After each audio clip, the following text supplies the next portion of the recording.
Welcome to the Industrial Control System Information Sharing and Analysis Center's monthly public briefing. We'll take another minute or two to give those who are still logging in a chance to complete the process. During this time, I will provide some housekeeping guidelines. If you are calling in on the phone, you will find a PIN number on the GoToWebinar application. Please enter this PIN into your phone and press pound. This will allow us to manage any background noise. My name is Debbie Wendell, and I will be moderating today's session. I serve as Community Director for the Center and oversee the Center's human-to-human information dissemination mechanisms. In case you are not yet aware of the full range of collaborative products we have to offer, make sure you check out our LinkedIn group, Twitter account, and website blog posts. Plus, we hope that you will take full advantage of these briefings, as well as our Thursday open forum discussion sessions. Our goal is to get our members accurate, timely, and actionable information in a way that best suits their needs. Today's briefing, Sharing Among Nations, features a panel of distinguished subject matter experts, including Oscar Acevedo, founder and CEO at cyberseg.com and director of the Guatemala CERT, Peter Allor, board member, CFO, and treasurer of the Forum for Incident Response and Security Teams, or FIRST, Larry Castro, Managing Director for the Chertoff Group, and Margrete Raaum, Board of Directors and Steering Committee member for the Forum for Incident Response and Security Teams, or FIRST. ICS ISAC Chair Chris Blask will be facilitating today's discussion. During today's presentation, Chris will take the first few minutes to lay out some background information to frame the issue. Then each panelist will be introduced and have the opportunity to present their opening remarks. Next, the panel will spend about 35 to 40 minutes for their discussion. And finally, there will be time for questions and answers and open discussion at the end of the presentation. At any point during the call, if you would like to ask a question, you may use the hand raise feature in the GoToWebinar application. When speaking, if you would please introduce yourself and indicate your industry affiliation. After the meeting, a recording of this session will be available on the Center's website. So now, without any further delay, Chris, over to you for your background presentation. Thank you, Debbie, and thanks to the panelists and the attendees for being here today. I think it'll be an interesting conversation. And as Debbie said, we'll set the stage a little bit and look at the emergence of the global sharing network that we're all embedded in and that we're all part of, both the panelists today and many of you I know that are attending are deeply involved in this. Let's see how it's been growing over the years. We can start really at a certain point, fairly arbitrary, but nonetheless, it shows the structure rising up, where the CERT Coordination Center was first established in 1989 following the Morris worm outbreak. Shortly thereafter, really about the same time, FIRST.org, the Forum for Incident Response and Security Teams, was created, and I'll let Margot and Peter speak more about that, but essentially to connect the centers, and as we see the diagram to the right that I'll speak to in just a moment, it's that sharing among centers who are themselves sharing with others that is our particular focus today. As these things have moved forward, the ISAC, the Information Sharing and Analysis Centers, like the ICS ISAC, were started by a presidential policy directive in 1998.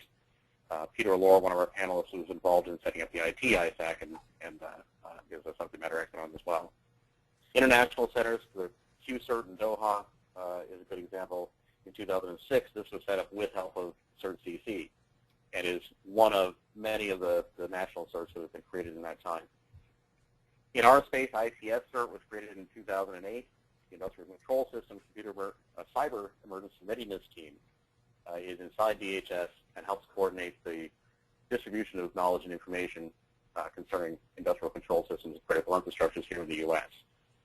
And Oscar Acevedo in Guatemala began the process of creating the Guatemala CERT in Central America in 2011. And this is the pattern we've been following. The number of, I believe it's in the 300 or 400 number range in FIRST, as an example. So the number of centers of knowledge sharing has flourished over the years. It's accelerating as one would expect when you're getting a pervasive phenomenon. But what this is all about, you look at the diagram on the right. What we're doing is creating a situation where the individual enterprises, for our purposes here, we're talking about industrial facilities, power, water, transportation, all of those physical systems being controlled by cyber assets, have the opportunity to have knowledge of themselves and have knowledge of what's going on in the outside world. There's an ecosystem of centers and organizations outside of the facilities that have been building to facilitate that. The panelists are all involved in creating those. And it's the interconnectivity of those centers, how we appropriately share what knowledge with whom, so that the asset owners in each of our demographics have the knowledge they need to perform the functions they perform. So what we're trying to do with all of this is create human-to-human and machine-to-machine sharing mechanisms. Most sharing to date has been human-to-human through the CERTs. Many of you out there are familiar with the activities and the products of entities like ICS CERT, advisories and warnings and information that asset owners and their partners can use to secure their infrastructures.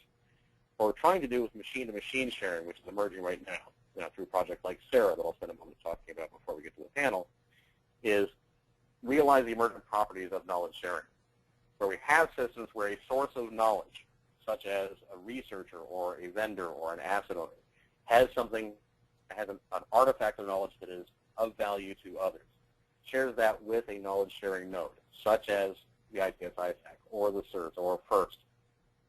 That node can then route that information exactly like the information networks that we're used to on a technical basis with other centers who themselves can route that as appropriate to asset owners, where asset owners then can take value of that knowledge and perhaps use that knowledge in real time to protect their networks, whether it's monitoring or whether it's actual enforcement. We get that instant value, where unlike today, we're still in the point where it takes not just hours and days, but really weeks and months for information to flow down effectively to asset owners, where we get to the point where as attacks are evolving, as they're first emerging, knowledge is being shared with them they can use for their defenses. That's the first value, and it's very important for asset owners to understand this. That's most of the value of knowledge sharing we want them to have. In some cases, they'll be able to share some information with the rest of us. That information will flow back up and be integrated with existing knowledge and will provide us visibility, for example, into an attack that is not just an attack against a single wastewater facility in the southwest U.S., but is perhaps also happening at manufacturing facilities in the U.S., is happening to telecoms companies in Europe, and speaks to a higher order of awareness. You realize this is not a teenage hacker, this is an organized attack. And as that information gets shared with knowledge centers, we get the reverberating values that we're familiar with. This is the value of the Internet itself. It's not just that we have a star topology network where information is shared outbound, but information compiles and compounds upon itself. So to that end, the ICS ISAC and our membership are going through a project right now called SARA, the Situational Awareness Reference Architecture, where we're taking the tools and techniques and policies and standards that exist in the industry already, working with our vendor members, our integrators, and asset owner membership to demonstrate how these real-time machine-to-machine sharing networks can work. So this reference architecture will provide a guide for asset owners and their partners to use so they can have the technical and process tools to use in a fashion that works with what they already have, that vendors can use to align their products with and integrators can use to align their services with. So SARA speaks to this level of situational awareness, and we look at it in 4 phases. That entities need to know who they are. That I am, for example, a wastewater facility in West Virginia, a nonprofit. My decision-making is driven by city council decisions, for example. Or I'm an independent service operator in the electric grid and have decisions that are governed by mandates, by regulation, by stockholder value, and so forth. Do we know our inventory? What do we actually have? If an alert comes out from, for example, ICS CERT, and it speaks to a vulnerability in a particular device, do I know if I even have that device? And activity, do I know what my systems normally do? Again, this is something where the ICS space, the asset owners, have an advantage over the rest of the IT world, because because their processes are all geared around visibility. Industrial control systems, we have to remember, are systems to provide situational awareness. So I know what's going on in my process. I know the temperature in the cauldrons. I know the voltage coming out of generators. I have awareness of my process. As we have awareness of that activity of the control system itself as well, we get visibility into everything. The facility gets visibility into everything it has and everything it's doing. And lastly, of course, sharing. As I mentioned earlier, in most cases, this is sharing from the outside of the facility. Can they effectively use the information shared with them? So currently we're undergoing a pilot of the SARA architecture. Between now and the end of the year, we'll run the first version of this, produce a draft guideline, and next year we'll expand this with more vendors and more integrators. So without further ado, Debbie, if you would like to introduce our panel, we'll go around the table and have each of them present their initial thoughts, and then we'll get into the live conversation. Larry Castro's extensive career spans the breadth and depth of the information assurance and information security space, including more than 4 decades at the National Security Agency, or NSA, where he held numerous prominent positions. He served in the agency's research and engineering, signals intelligence, and information assurance organizations, and led the Defensive Information Operations Group within the Information Assurance Directorate. In October of 2001, he was designated as NSA's Homeland Security Support Coordinator and subsequently served as the NSA Central Security Service Representative to the U.S. Department of Homeland Security. As NSA's Coordinator for Homeland Security Support, he led the development of the agency's Homeland Security Support Strategy that is aligned with the National Strategy for Homeland Security. This strategy provides a framework for the delivery of NSA products, services, and capabilities to organizations involved in the security of the United States. Several of the mission-critical areas include providing signals intelligence, information assurance, and computer network operations advice to the DHS Secretary and other senior DHS leaders, as well as directing NSA staff efforts to provide cryptologic support to DHS operating components. Currently at the Chertoff Group, Mr. Castro focuses on information assurance and cybersecurity, information sharing across federal, state, and local governments, intelligence support for crises and special events, and general intelligence community matters. He operates from the premise that the ability of business and government to be successful requires operating in a trusted environment, all the while maintaining a delicate balance between effective information sharing and defense in depth. Chris, back to you. Thanks, Debbie. So Larry, we have your slides here. If you would like to talk to these, the floor is yours. Well, thank you very much, Debbie and Chris. I appreciate the opportunity to participate today. And as the title of my slide indicates, I'd like to introduce our discussion by looking at, in my view, what some of the requirements for effective information sharing are. If I could have the next slide, please. And the next one. And what I will go through is a series of just little one-liners that give my view. Nothing profound here, but I have found in having conversations such as this, it's very helpful to kind of establish what the common denominators might be. The first item noted there is that for information sharing to be effective, it needs to operate at the speed of the net.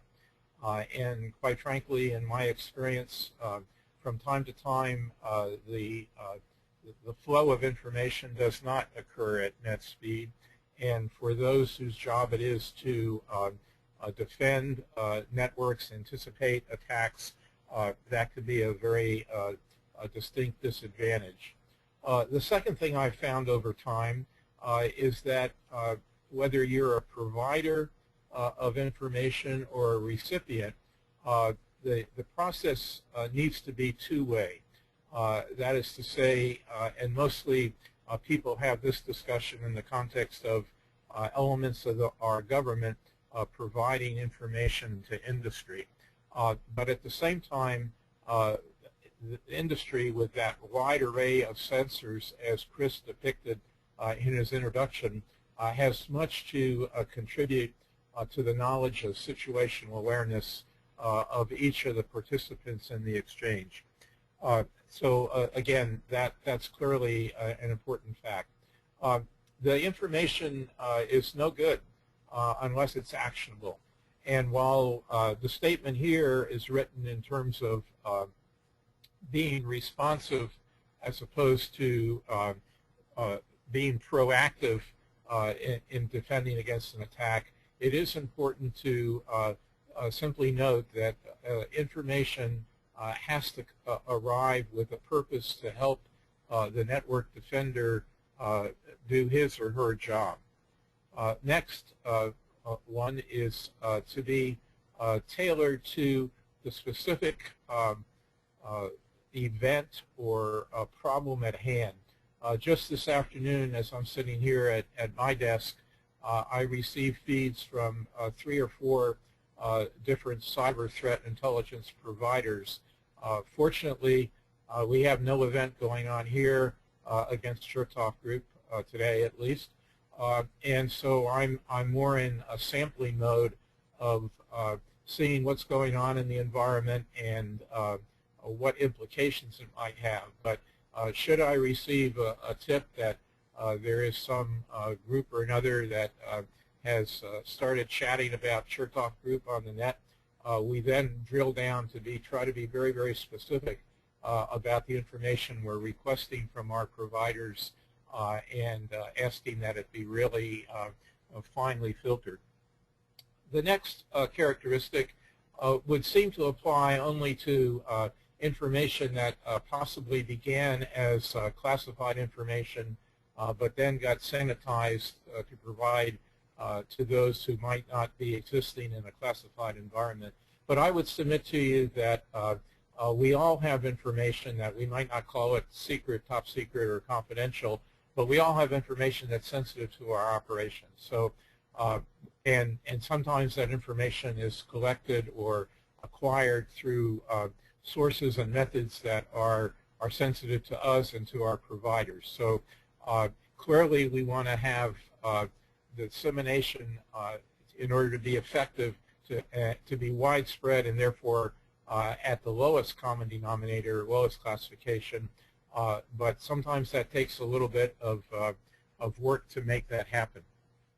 Related to that is the next factor, and that is privacy. And as we talk today about sharing internationally, we need to remember that the different nations of the world have adopted different standards for privacy as it applies to cyber activities and cybersecurity implementations.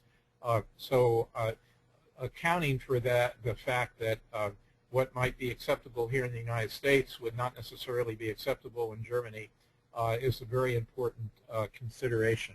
All of these things together then, as we fill out the slide, the next one, are intent on saying that what we want to transfer when we share information is information that's relevant, that's described in a context that's accurate, to be helpful to the user, and that has protected to the extent necessary not only personal individual privacy, but the appropriate safeguards for ensuring that the information is not disseminated to those that don't have a need to know it. In my next slide, I'd like to address 2 wildcards that I believe are on the horizon. One actually is present with us that might affect this discussion in some way. As many listening today, I'm sure are aware, the cybersecurity framework that was directed to be implemented, to be created and implemented by the President's executive order early this year, is in the final process of coordination. It's unfortunate that one of the aftermaths of the budget impasse is that NIST had to suspend work on the framework, but we are hopeful even today or tomorrow, maybe here in D.C., that we will have the government back functioning again, and within a short amount of time, NIST will be able to produce the final draft of that framework for final coordination. That framework has a privacy annex, however, that needs to be looked at very, very carefully by those who would then attempt to carry out the requirements of the framework, which again I would emphasize are all voluntary, but one can't have it both ways. You can't say, well, I'll participate and abide by the requirements of the framework, but not pay heed to the privacy protections that are inherent in it. Those remain to be sorted out, although at least one blog commentator has already begun indicating that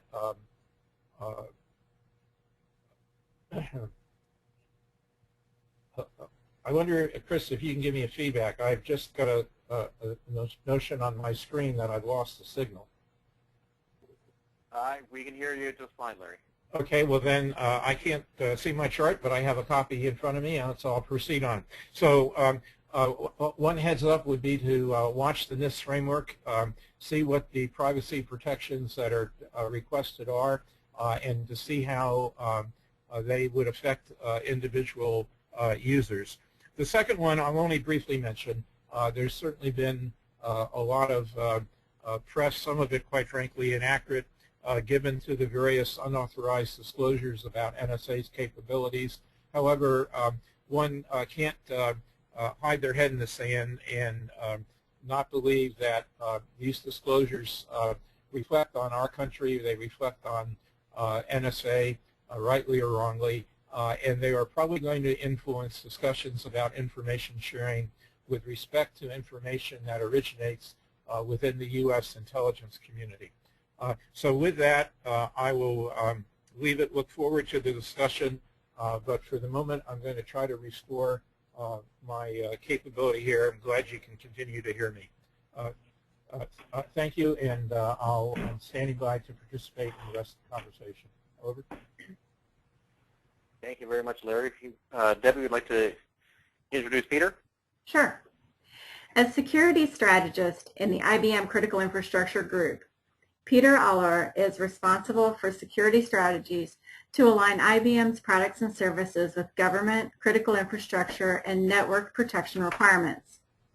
He is a certified SCADA security architect and works with both private sector customers and national governments to better secure industry sectors and critical infrastructure. Given his wealth of knowledge and experience in the control system space, he has presented on penetration testing of industrial control systems to FIRST, the World Institute for Nuclear Security, and the International Atomic Energy Agency. And in 2005, he was presented with IT Security Magazine's Individual Innovation Award. Peter's high-level involvement with projects and initiatives such as FIRST, the Information Technology Sector Coordinating Council, CSIS Cybersecurity Commission for the 44th Presidency, the President's National Infrastructure Advisory Council, as well as the Industry Consortium for Advancement of Security on the Internet, has made him a valued and respected presenter at numerous national and international events on security, information sharing, and cyber intelligence. Chris, back to you. Thank you very much, Debbie. Peter, the floor is yours. Let us know if you want to share slides and we can give you visuals. No, I'm not going to use slides. I'm going to do a discussion point. So I started information sharing underneath PDD 63 back in 2000. And I joined the FIRST community in 2001 and have participated either as a presenter, attendee, or now member of the steering committee board of directors. And it became, if you will, the first stop to vet people, because I found many people in the ISAC had membership within the FIRST community. In fact, it was the FIRST community that actually brought about ICONSI, the Industry Consortium for Advancement and Security of the Internet. And what we found throughout this whole thing is that, you know, these are small phrases, kind of like what Larry used, but if you look at it, information sharing is a participatory sport or endeavor, if you will. If you're not participating, then you're not playing. And I find many people go into information sharing and expect that the government's going to feed us a bunch of information and everything's going to be fine. And nothing is farther from the truth. So you have to realize that sharing is not a technology either. Sharing is about a relationship. And to be really effective, there's a couple things you need to look at. First, the information has to be actionable. It has to be very specific. Otherwise, it's a generality, and it's like, well, OpsUSA is going to attack. Watch your websites for cross-site scripting. Well, okay, you should have already been doing that. That's not a warning. That's overly broad, not specific, and awful late. So then you talk about some of the other items that you and Larry spoke to. And I try to bring in information sharing in a perspective of understanding that there's both individual and, if you will, enterprise-level information sharing. A CERT at a company or a government agency is a group effort. An individual being part of a private mailing list is an individual effort.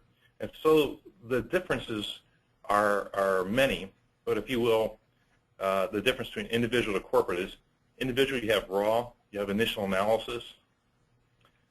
You're short-lived, meaning the data is short-lived, it's usually not retained, there's no lessons learned, or rarely are there lessons learned and assembled. You're a member without corporate cover, whether the corporate entity knows you're doing it or not. I know instances where the corporate entity knows, they've kind of condoned, but they're looking the other way and have provided no cover for that corporate individual. And I've been caught with those problem sets before. From a corporate or enterprise level, you're looking at it's approved, and thus it's condoned. There are usually pre-approvals. In other words, legal, business analysts, all that has been pre-arranged. And in some of the organizations like economies, we have 9 different levels of sharing information, 8 of which don't require an attorney. That's pretty good. So there's also usually a historical look at it. You have the history of what took place, how it unfolded. You use that for your tabletop exercises and changing your methods, and you work through that. And finally, difference is on an individual level, I find it very speedy, but it lacks oversight, and it's individual guarantee versus a corporate guarantee. So what does that mean? It means that in some ways, when you talk about privacy, and I think the NIST cybersecurity framework is very absent on that subject. It doesn't really outline what that is, and there's a lot of danger still there. Privacy is a huge issue because of the way the rules are changing. And if you even look at what happens in some of the states here, the username and password in some states are becoming private information. It's PII. So it becomes very hard for an individual to stay up with that. So how do groups work? They work on trust. And trust is not a transitive thing. It's like if you said, well, listen, I'm going to send something to you, and I have a laptop, a tablet, and a couple, smartphones, but I loan those out. Do you really trust me? Do you trust that device? How do you know what the trust is? And so we have a tendency to take a trust of an individual and apply it to anything that he's connected to, and that may not be what you need for your situation, which brings us, are you doing it from risk management? Because you can't share everything about everything. What are you going to actually protect? Do you have a risk management profile for what you're trying to protect, which is what the NIST cybersecurity framework is talking to. What is your risk profile? Do you have an assessment? Do you have a vision? Do you have a strategy? Do you have something there? Do you know where you want to be vis-a-vis your sector and your operations? So one of the things I proposed in the Cybersecurity Commission for the 44th Presidency, and we used in ICASI, is a concept called communities of interest and affinity groups. So if you will, you could have an ISAC, such as the ICS ISAC, and it is a community of interest. You have your NDAs and everything agreed to. You have it in advance. But, underneath that, you can have multiple affinity groups. So, for instance, one of your affinity groups could be energy and utilities, operational controls. Another affinity group could be chemical, operational controls. A third affinity group could be governments, federal, state, local, tribal, territorial. And then finally, you'd have a fourth one that's just vendors. You can even make it two vendors groups. One is just your control system vendors. The other could be your IT vendors, or maybe your IT security vendors. You see, in an affinity group, you trade with people that are of like. You can get very detailed. You have a common problem. The community of interest doesn't need to know that same level of detail. So you're working at a problem set, but you're given an answer so that not everyone has all the secrets. And unfortunately, information sharing means you join a group and you put your nose in the tent and everyone gives everything. That's not the way it works, because your trust relationship doesn't work that way. If you were to come to a FIRST event and see our 500 plus attendees at a FIRST event, you'll see that they break off into small groups to go talk with each other, to have a meal with each other, to attend certain sessions together, because they have an affinity for each other. And I think we haven't looked at how we operate, both society and in business or government operations, to better understand who do I most align with. And many times, believe it or not, they're actually your competitors. So I think you need to adopt that and use the technology underneath it to gird it to make it work. But you have to start with that trust part. So I'll stop there for my initial remarks. Those are good initial remarks. Thank you very much, Peter. So Debbie, if you want to introduce Margot. Absolutely. Over the past nearly 2 decades, Margrete Raaum has garnered substantial experience in the information security field while holding several prominent positions as systems administrator, network architect, and senior engineer. She has worked in the academic sector and in the ISP community, as well as for the Norwegian Security Authority and Norwegian Computer Emergency Response Team, the NSM CERT. For the past 6 years, Margot has been Deputy CSO at the University of Oslo, Norway's largest public institution of research and higher learning, and functioned as team leader of UIO CERT. In addition, she is on the board of directors of FIRST and is an elected member of the steering committee. Margot currently is in career transition to security advisor at StatNet, where she has been tasked to build up and enhance their incident response team. This team oversees security of the Norwegian state-owned energy system, comprised of approximately 10,000 kilometers of high-voltage power lines and 140 stations monitored by a national control center and 3 regional centers. In addition to direct responsibility for the national system, StatNet is also responsible for connections into Sweden, Finland, Russia, Denmark, and the Netherlands. Chris, back to you. Thank you very much, Debbie. Margot, the floor is yours. All right. Thank you.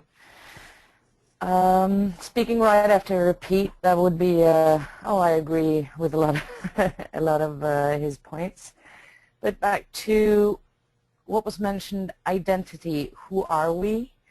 And I would say not only do we need, to be able to share, we need to know not only who people are, but we need a sense of the other party's benevolence. And because we need the trust, and trust is about becoming vulnerable. The moment you share something, you need to trust the other party. And cooperation is not the same as trust. I mean, you can always command people to cooperate, but you can't command people to trust someone at all. And people will withhold information that potentially exposes them. And so it's a delicate matter. It needs to be nurtured.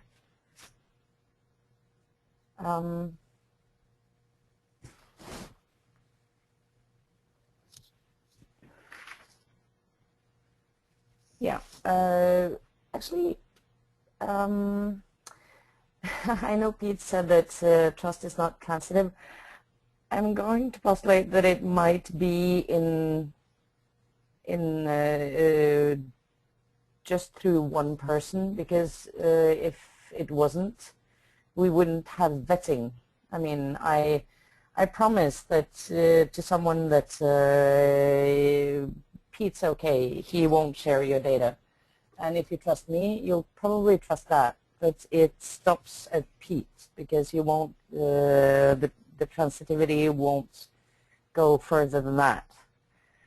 But that's basically how we build our networks. You know, we bring in someone and we say that, okay, I vouch for this person. And it goes a certain way, but then it becomes it becomes very personal. You have sort of a sustainable trust level for the network. If it has any, well, to exist in a proper manner, it should be, this trust level should be managed, and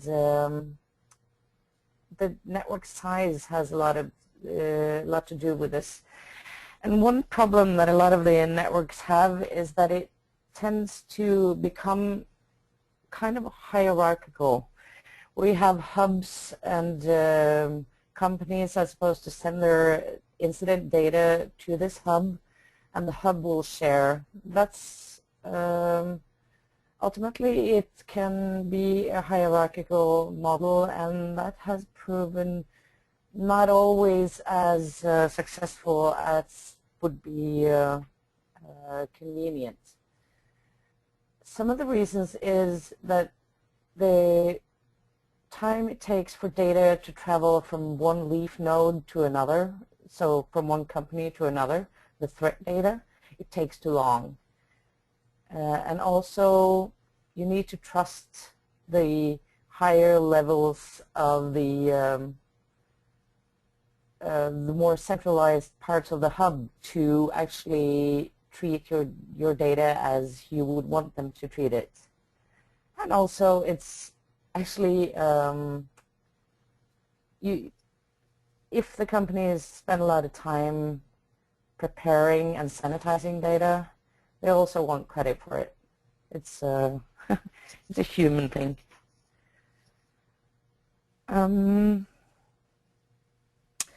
I very much agree that the international part, it's not only the laws that are a barrier there, it's also culture. Some cultures are more trusting. Some are more trusting internally towards people from the same culture, and some are more trusting to other external people. And I think this is hard to fight. But the network activity, the sharing of data, it was mentioned that this was a two-way, it was bidirectional activity, and I very much agree with that, because if a network loses, if there's no activity in a network, the network is basically dead. The problem is, it's kind of a prisoner's dilemma. Who is going to share first? So I think actually thinking of mechanisms of how to ignite the sharing, and maybe have some role models go out and share sanitized data of real incidents will get things rolling. As Pete once said, priming the pump. And it's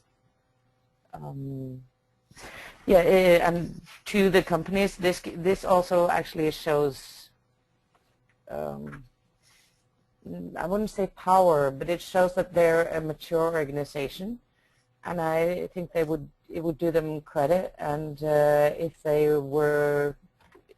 realize that, I think more people would share. Okay, that's about it. Thank you, Mara. That was great. So Debbie, if you want to introduce Oscar, we'll see if we can get through his section and then open it up for for conversation. As a seasoned consultant and entrepreneur providing information security services, Oscar Acevedo is focused on developing a strong presence in the Central American telecommunications space. Oscar's keen insight and realization of the imperative to mitigate new and evolving types of information security risk has led to the development of applications to capture attacks in real time. His organization currently has several security appliances in production and additional products in the final testing phases in preparation for launch. Chris, back to you. Thank you, Debbie. I'll make you a presenter now so you can show, share with us Oscar's slide. There we go. So, and as potentially an example of the challenges of information sharing, as we're doing the prep for this session, we're having audio difficulties with Central America, and we may have gotten those worked out. Oscar, if you can, you speak to your slides, and Debbie will advance them. If the audio continues, I'll do my best to speak to them and see how we can move that forward. Oscar, the floor is yours.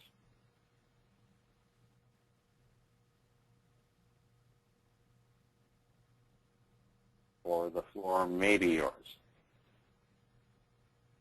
So Oscar, feel free to, if your audio is working, we're not hearing you on this end, feel free to try to break in. And again, just as that side note, this Oscar, I believe we have you now. Go ahead. You hear me now? Yes. Okay. Thank you. When I started the Security Operations Center in 2009, we day-to-day was testing several tools, but after 2 years, I implement the service. In this moment, we are using several tools to correlate and making the traffic analysis. The industries we cover in this moment is banking, health, electricity, and one ISP. But for that reason, it's very difficult for us to understand the sourcing of the attacks. For that reason, we believe in sharing the information is the best way to stop it. Because in Central America and Guatemala, the law and the people are very difficult to convince and understand. The first for us is educate the people, because most of the people in this moment are not understand very well the cybersecurity issues. For that reason, the best way is to educate and awareness, because they need to understand this, what is the best way to stop it. Okay, if possible, the next slide. The next slide, maybe? Yeah.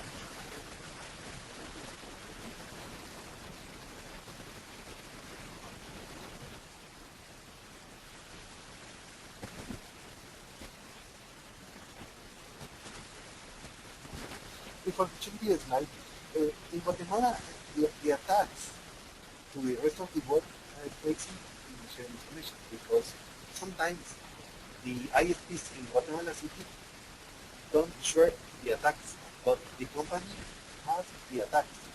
For that reason, we have a reputation database for different sources. The reputation database are correlated with other sources to send to the customers what IP address came to Guatemala City to attack. Always the best, the majority of the IP address came from China, Russia, and sometimes from Brazil.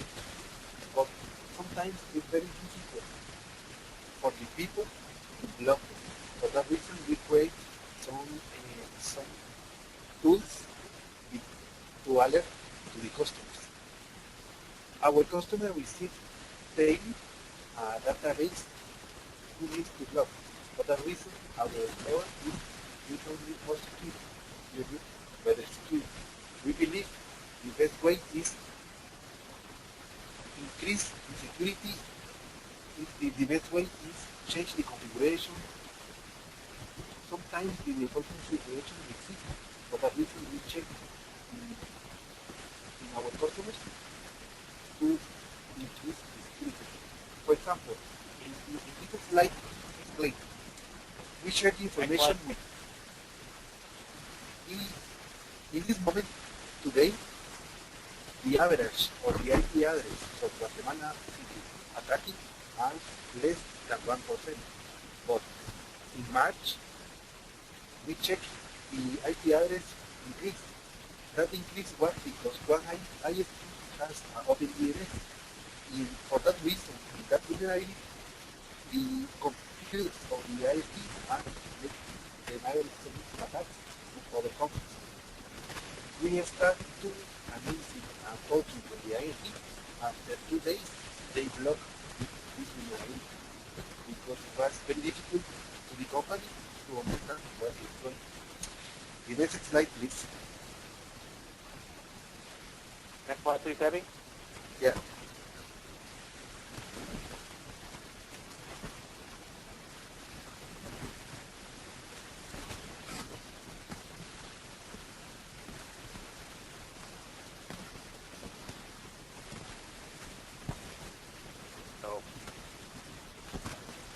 So Oscar, you are coming through, but the background noise is very high.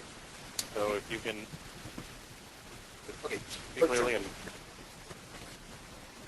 In that slide, we are correlating from 2011 approx 10 million of events. In 2012, we correlate 200 million of events. These events were related with malware, botnets, and several categories to attacking, for example, scripted, players. But in this year, the scenario changed because in this year, the attacks came from denial of service only. 8% of the amount of traffic we are analyzing. next slide, please, Debbie.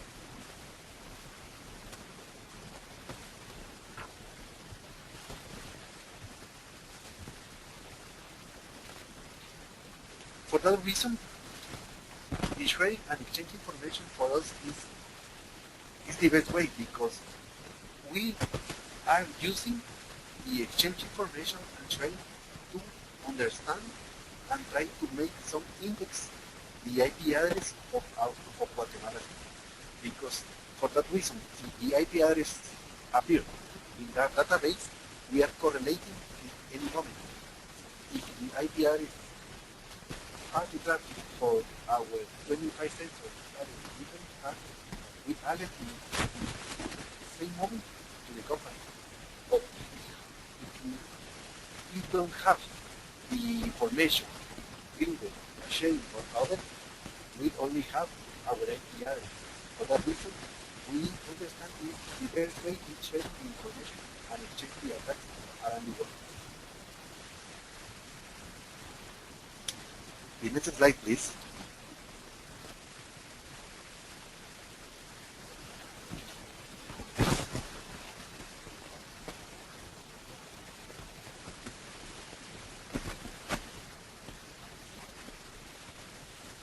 You should have it now, Oscar. Yeah, it's possible to change the other slide.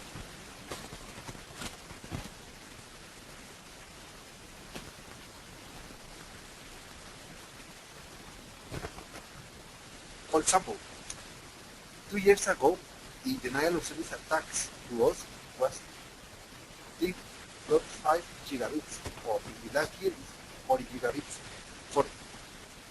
For that reason, we have sensors in the ISP to detect the attacks that are coming to Guatemala. If the traffic changes, we alert to the ISP and the client. If you don't have this type of information and sharing information with the owner of the information and the ISP, for us it's very difficult to alert. In that graphic, we are seeing in the last year, the attack was increasing in August, but in this year, it has changed because the ISP are using the effort to stop the attack. Before to finish, I think a manner to stop the attacks is sharing information. If we exchange this type of attack, the IP address, the attack, and make friends around the Central America and others around the world, briefly to stop the attack? Briefly?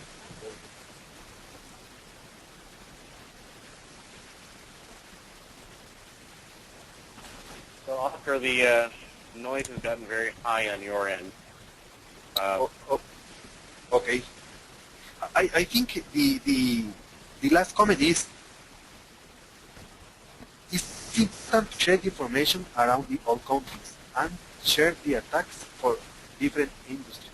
I think the end for all share the information like in this moment is the best way to contribute to the cyberspace.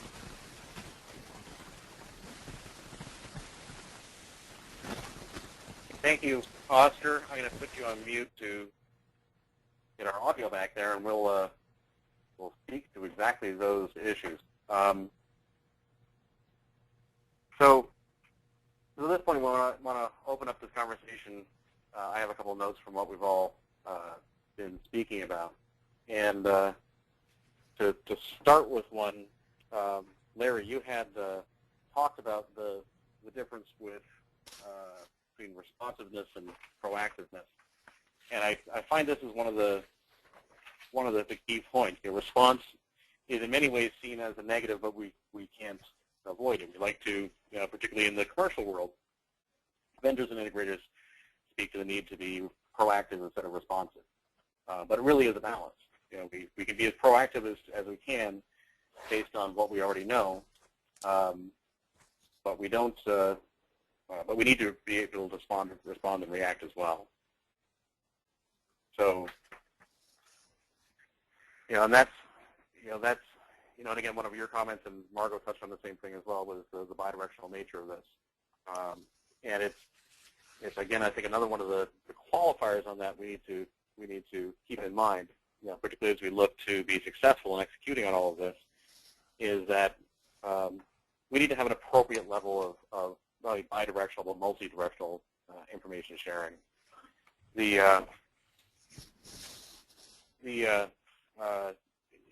When asset owners in the U.S., for example, look at sharing information, more often than necessary, they're speaking to, what they're thinking about is sharing information with the U.S. federal government.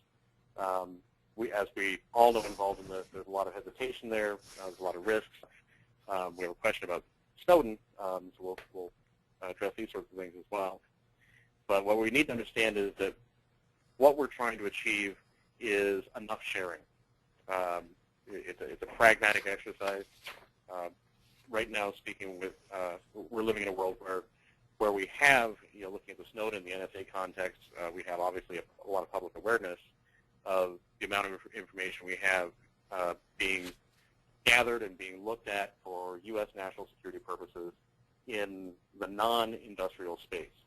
And at the same time, we have zero visibility into actually the industrial space. So as we can get some sharing going in some directions, as facility owners can share some facility owners can share some information with somebody, we actually get dramatic gains. Whereas increasing the amount of information gathered, for example, by the U.S. federal government on other issues, it requires a great deal of investment to get very small gains.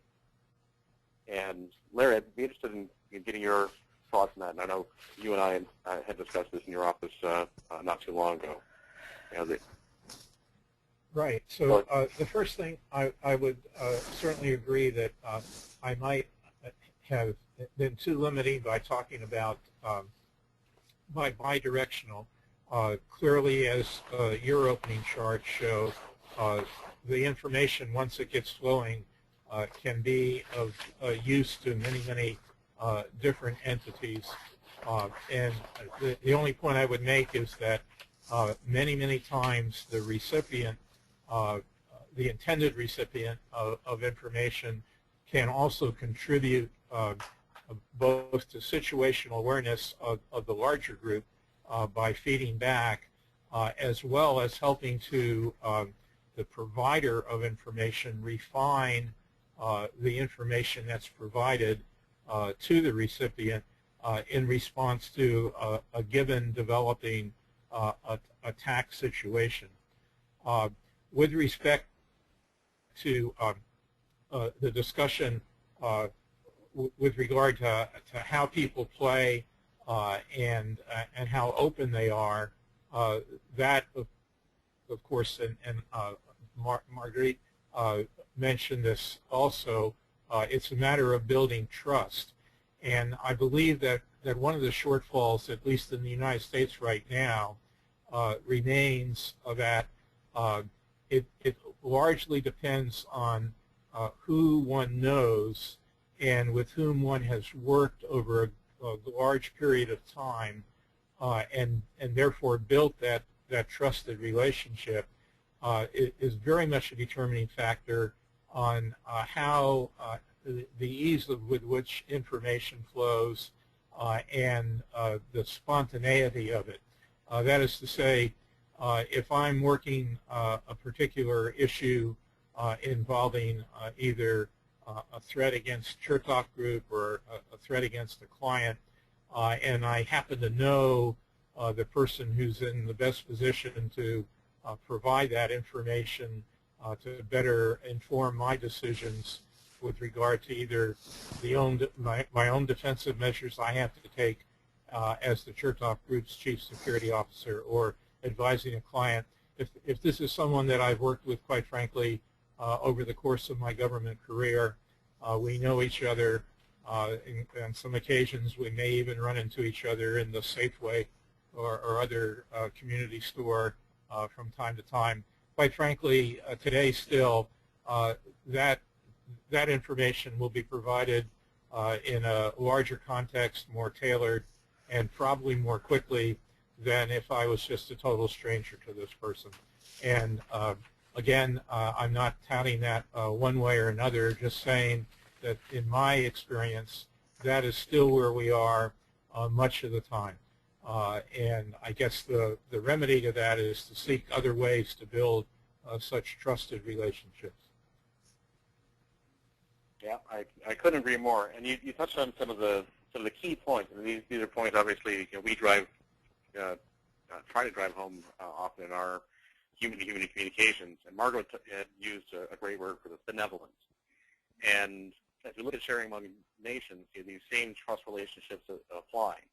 As we've been publicly on record as working with the public and private sector and academia in the nation of Yemen. And while we have the difficulties we're having right now on this particular call, getting communications going in just a simple audio communications with Central America, the relationships between nations are vast and varied, and the complications are great. But where you don't have the basic trust level, where you don't have a basic understanding of intentional of intent and benevolence, there's really nothing else you can build on top of that.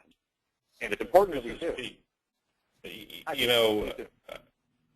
I look at information sharing and trust is not really, they're not based on nation state. If you base on nation state, you're missing your opportunity. There are certain places we can't trade with as Americans, and that's something we follow as a matter of course of following the law. But the real point I think you should talk to, and I think the part that really makes trust work, is you talk to people you know. That's where your affinity group is anyways. So if you're a utility, you're going to talk to other utilities.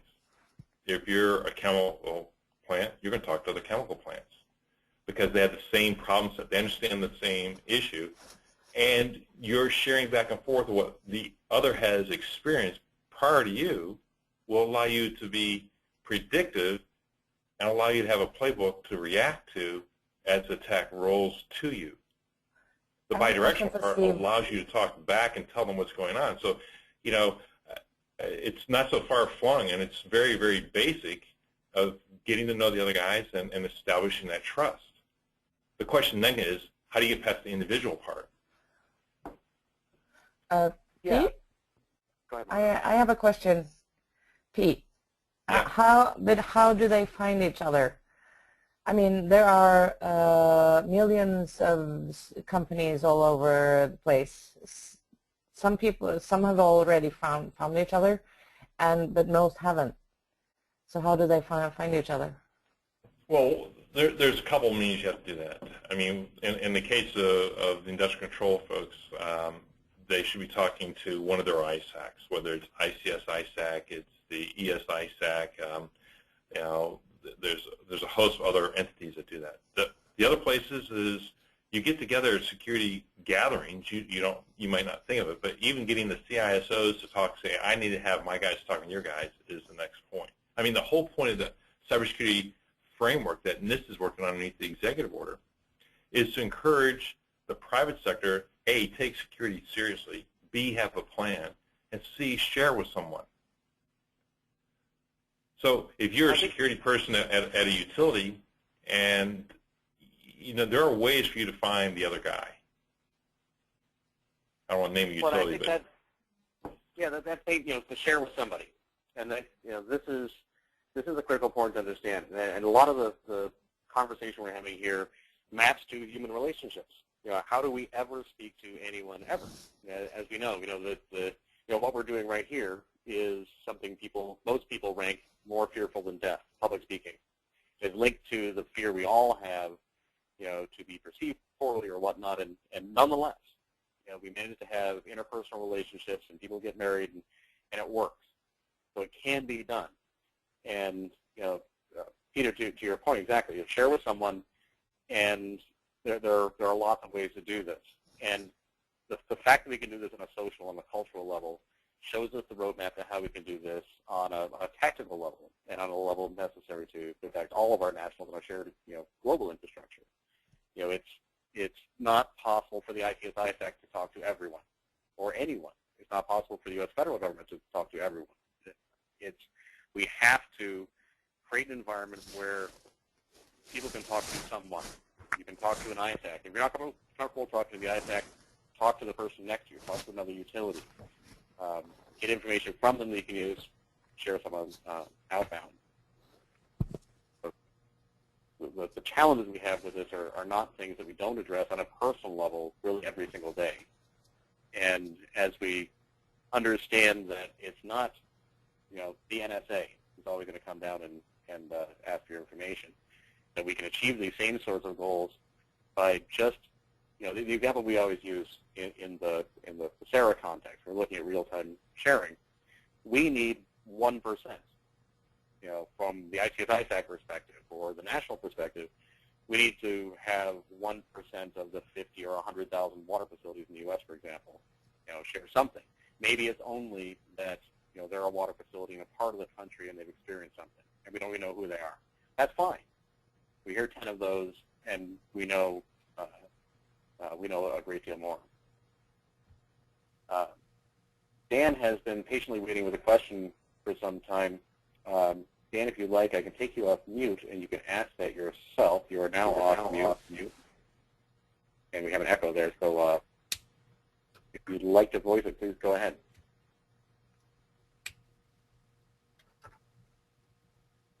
And if not, I will ask it on your behalf.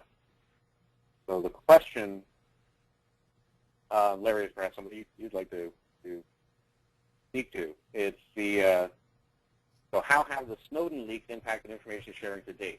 And with more on the horizon, how can we ensure the level of trust necessary to maintain effective information sharing? Okay, deep breath. There's no question that the Snowden unauthorized disclosures took the wind out of the sails of what was growing a fairly, not overwhelming by any means, but a growing agreement that the National Security Agency had a very direct role to play in supporting the Department of Homeland Security and providing actionable cyber threat information. And some who follow this closely may recall that the House Intelligence Committee had actually passed out a bill on a bipartisan basis that very, very clearly defined NSA's role in this regard. And the House had actually passed that piece of legislation by very, very large numbers. However, that's where the progress stopped, because within probably a month after the legislation being passed,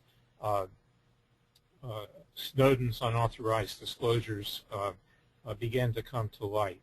And so now, whatever time the Congress is spending on cybersecurity, it's not in the context of promoting information sharing. It's in the context of what can we do to restrict NSA.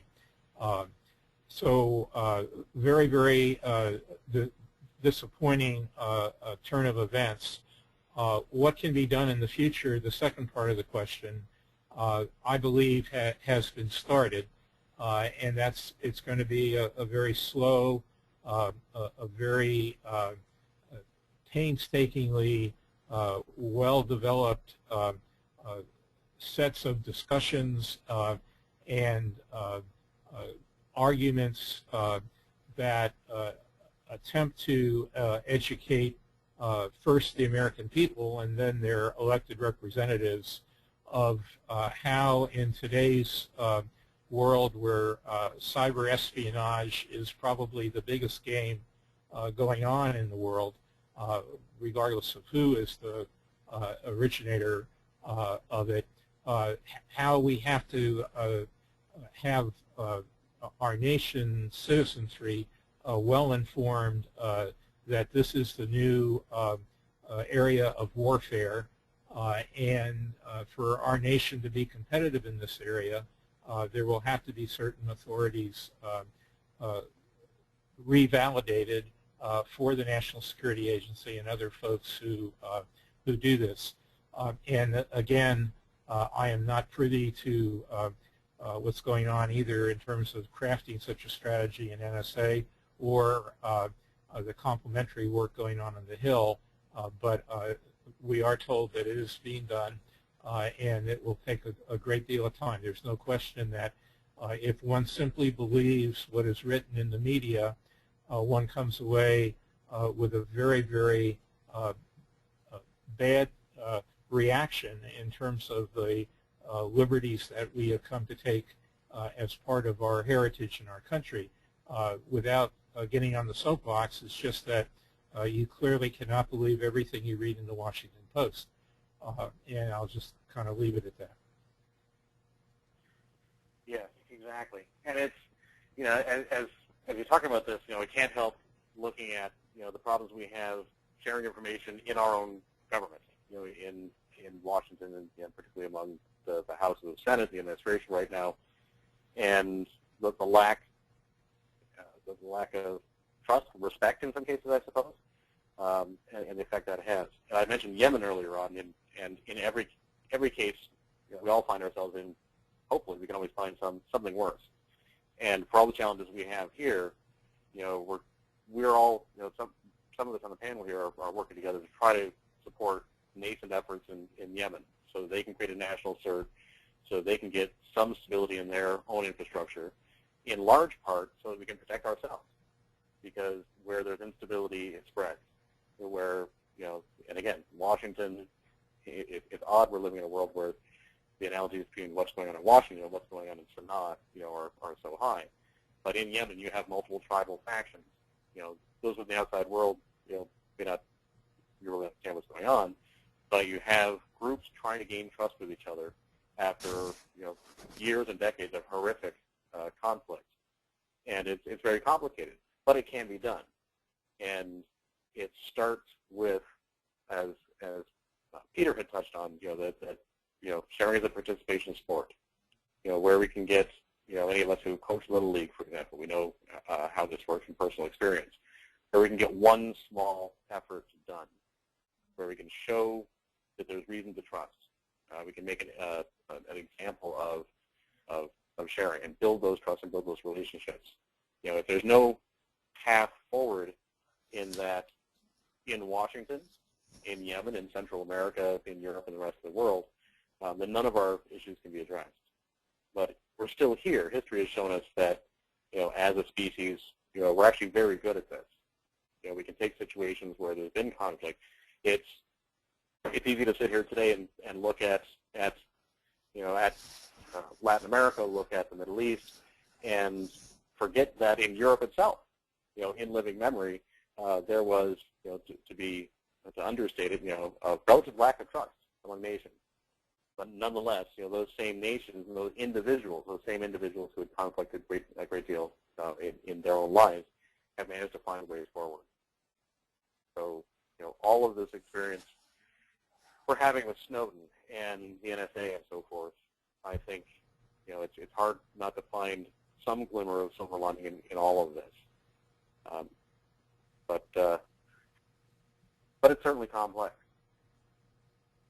I'd love to throw to Oscar in this, but I think we've pushed our audio limit there, so I apologize, Oscar, for not being able to pull you back into this. We'll try to get you in another conversation when we can get more of your views. Certainly what's going on in Central America is a very strong example, as you know. And Margot, I think you've been involved with Oscar and Guatemala CERT as well. Correct me if I'm wrong, but I'd be interested from a first perspective from you or Peter in the growth of that organization and the build out in recent years into a broader, much more diverse community.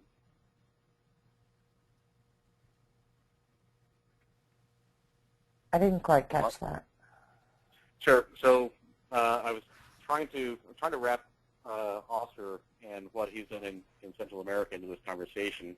And since we're having such audio problems with him, I was thinking of looking at the experience that you have with FIRST and with the expansion of this organization. And Peter perhaps could talk to this as well. But it started with, of course, here in the U.S. and some other places. I know in talking to folks at CERT CC, the evolution really in the last, say, 5 years of a much broader community of nations and organizations involved in FIRST and involved in the entire CERT community, I think is an indication of how we are, in fact, able to create these links. But do you have comments? I'll take a stab at that for you, Chris.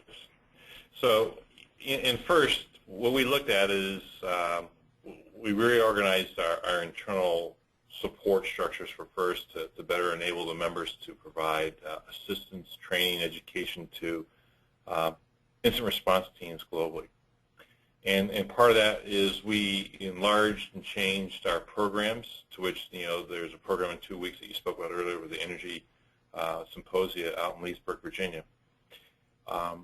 And we changed our focus both regionally and sector-wise. So, again, the Energy Symposia is our first sector approach. We've done regional and we've done our international conference.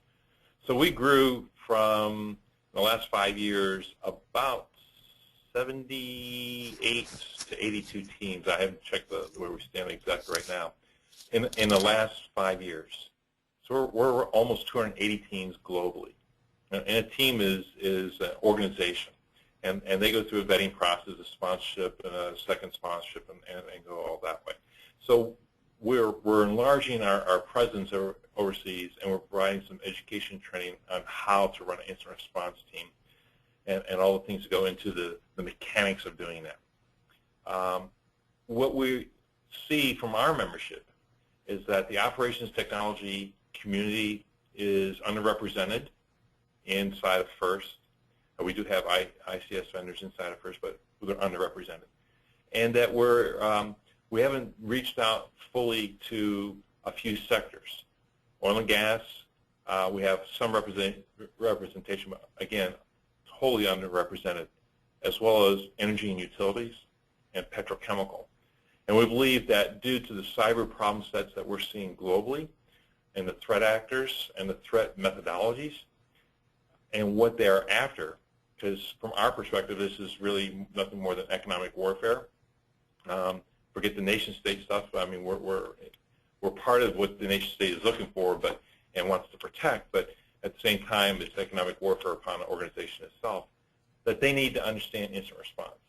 So our goal is to help everyone understand that incident response is a very key part of being able to recover and or prevent sophisticated attacks, and that there's a community that can support you to do that. And that's our purpose is FIRST. Yep. So we have another question here.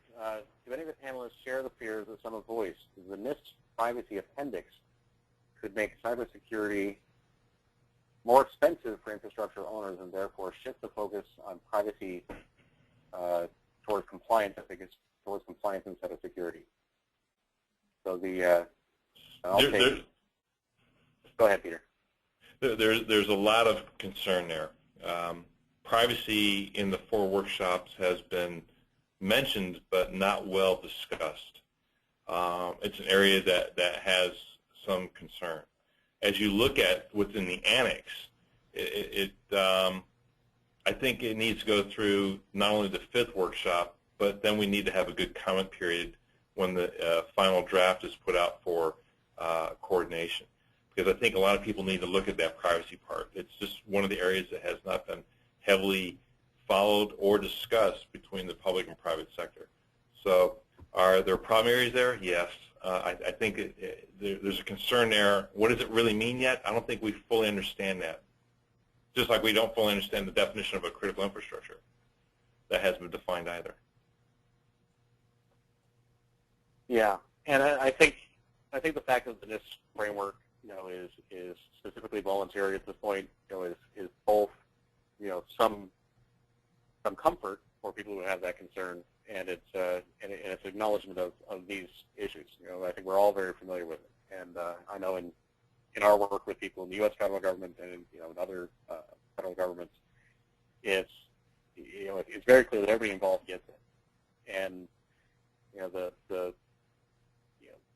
one of the comments I've heard from people involved during the early Stuxnet days was a question from a congressional committee: can we find all the Siemens devices, or do we know where all the Siemens devices in America are? And it's comforting to hear from the people involved in that they understand that the answer is not only no, but it's we don't want to. That itself causes more issues. So despite the understandable fears that people have of their privacy being compromised, it seems quite clear that in the public sector and in the private sector and in these these nonprofit organizations and the various private sharing communities, it's acknowledged and understood. We seem to be developing mechanisms where we can get enough information flowing, enough knowledge flowing, without necessarily having to have every person hear that knock on the door and hear the we're from the government, we're here to help. All we want is all of your information.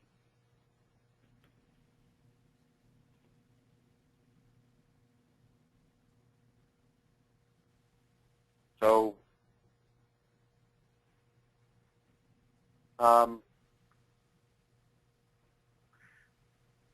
Larry, in your extensive experience, particularly in the NSA, we've been the target of so much cynicism and so much worry today. I mean, do you have thoughts you can share on your experience with with that organ of the U.S. federal government?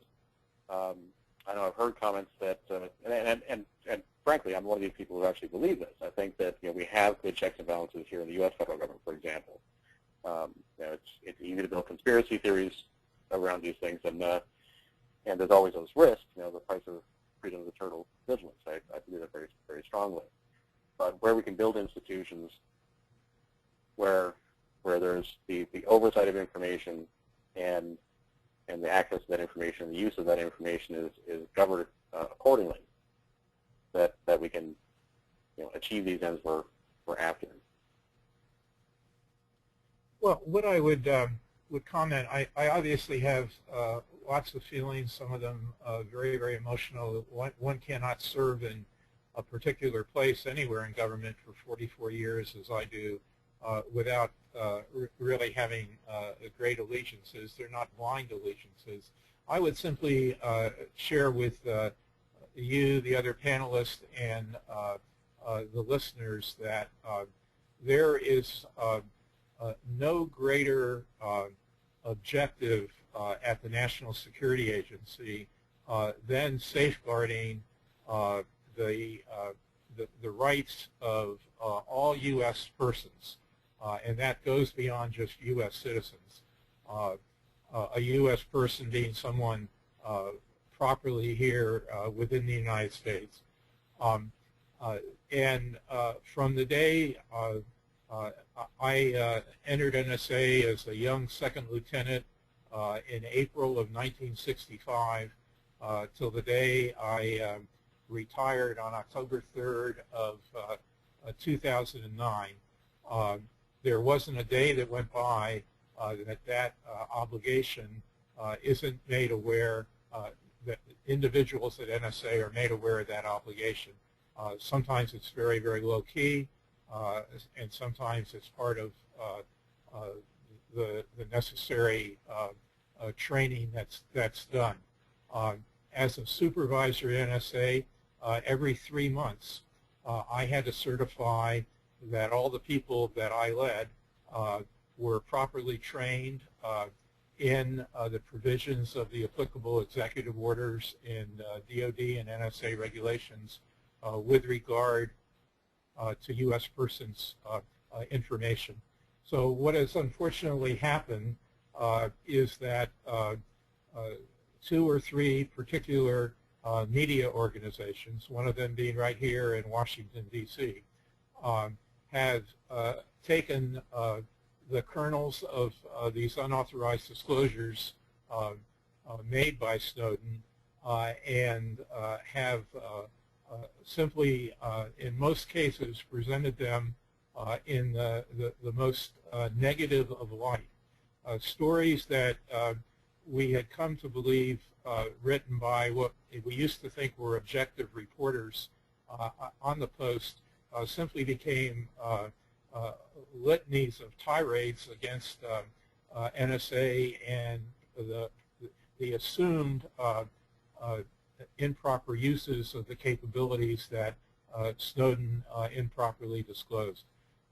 Obviously, you struck a chord, and I don't think it's appropriate for me to rant on too much more, but just tell you that, and a much more articulate spokesman on this, I would urge you all listening, any of you, to Google some of General Hayden's most recent op-ed pieces or television appearances, where he in a very calm, deliberate style, which is his, has laid out the parameters here. I would also mention that some long time ago now, when the first disclosures of what came to be called the President's Terrorist Surveillance Program came before the Congress in a very well-documented hearing, General Hayden did, then as director of NSA, present to the oversight committees the notion that it is up to the Congress to set the bounds of the balance between privacy and security. And they, in fact, did that. They did that both in terms of the legislation that was passed and then in terms of the oversight functions that they performed.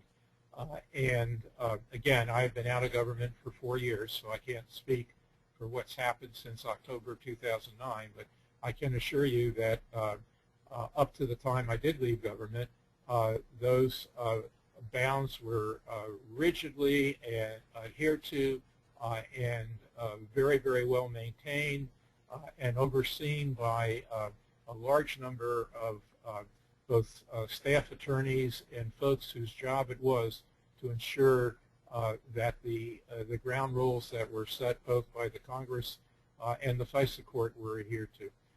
That's about not all I can say, but it's what I would say that I think is responsive to your question. Well, and I think it speaks to the overall issue here as well. I mean, having individuals like yourself and like General Hayden, who have the experience making these statements, and as you say, we've all seen General Hayden a great deal in the media. It's part of these steps. How do we build trust with each other? And we're into the last 5 minutes of this call now, and so if the panelists, if Peter or Margot, you have any closing comments you'd like to add, in our opportunity to make progress and our opportunity to build these trust relationships based on the experience we have.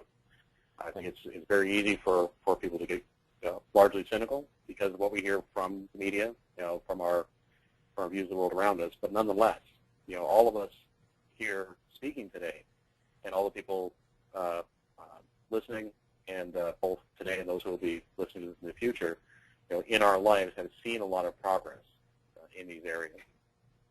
So, Peter, do you have a final short comment about hope? I think the key is you have to start somewhere, and you can't wait for someone else to come and knock and say, hey, please share information. Start with the local set, start with those you know, and build up a gravitas. I find that government is a nice approach, but they deliver slowly because of their mechanisms they have to go through to vet things and clear things and make tear lines and things of that nature.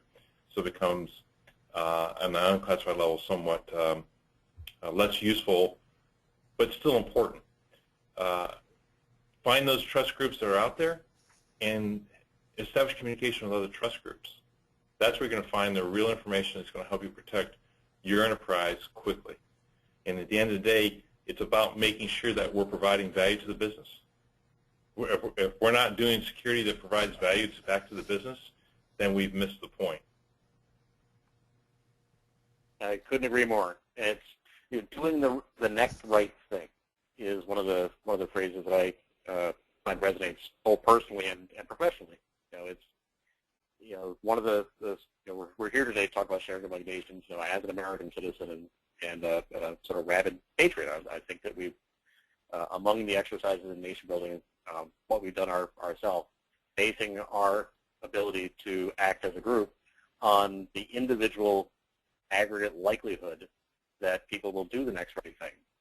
That's a clear path on how we solve these greater issues that seem complex, but running a large nation like the U.S. is complex, but we manage to do it all the time.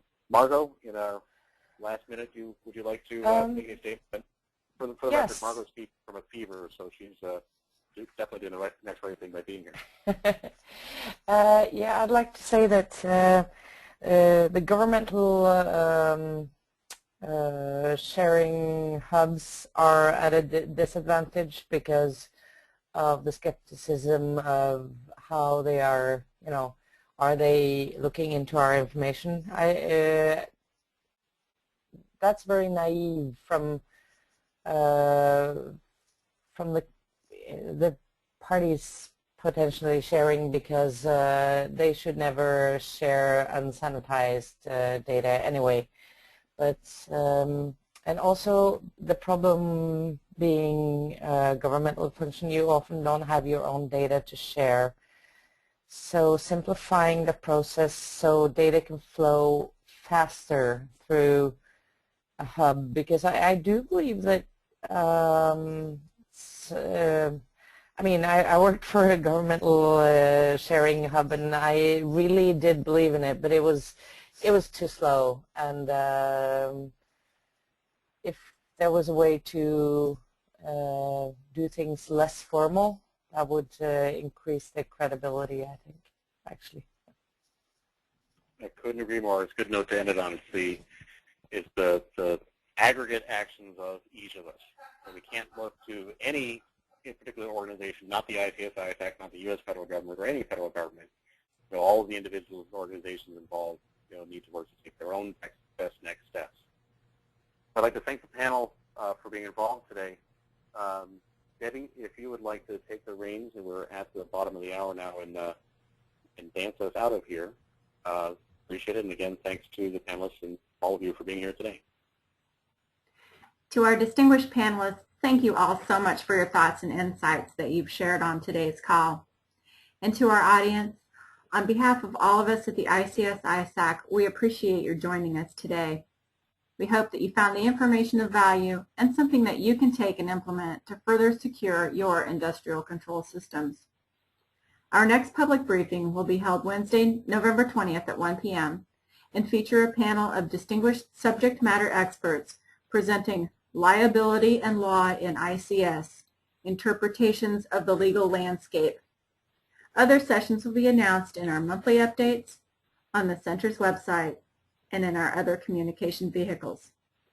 Thank you all again for your participation on today's call.